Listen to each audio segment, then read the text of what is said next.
What's good, YouTube? Waddock Studios here, and today I'm briefly going to go over the uh, Ready Player Me character-based tool that's on the Waddock Studios Patreon. I did a video a while back covering this for Unreal Engine 5.1. A Discord member reached out and Patreon member, so big shout outs to, I don't want to butcher their name, but Kava.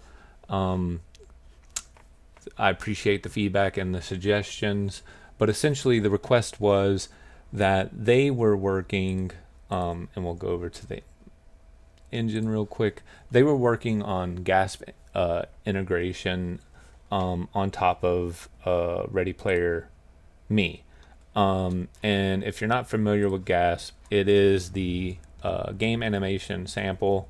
So if we come here, it is the game animation sample project from Epic Games. It is basically ALS on steroids, and I'll likely do an integration covering how to bring the Ready Player Me character tool over to GASP at a future time. Everything is here and is working. Ready Player Me is loaded in. All of the, gun holding stuff, I went over all of the socketing stuff in a video for 5.1, so it's a lengthy video, but if you want to know the details of how this was done, I recommend checking that out.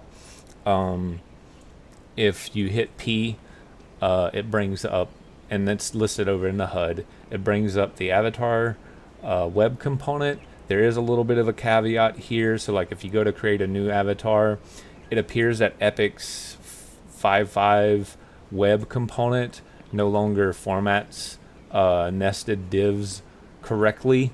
So if you go to their website, you won't see this kind of side effect where the character appears all small on the top. He'll be standing in this whole thing. So I'm likely going to move the Ready Player Me tool over to what they call their avatar editor plugin, which is just a widget based component that does all these calls instead of relying on the web component.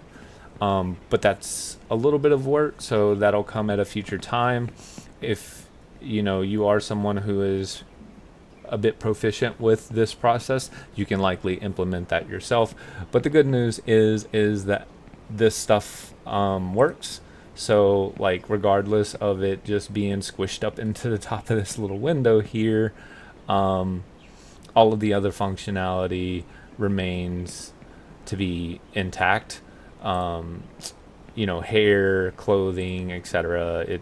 It all still functions the way that you would expect. And if I hit next, you'll see my character will load up, and it'll assign it properly to the correct mesh, and we are good. So I don't want to take too much time covering this. Again, you can grab this from the Patreon. All of that, the details about all of this will be available over there. I think we can select the rifle so you guys can see. There's going to need to be some socketing work done, but all of the initial functionality is going to be available to you and working. So remember to smack that like and subscribe button. Consider joining the Waddock Studios Patreon. Consider joining the Waddock Studio Discord. Until next time, guys, happy developing and toodles.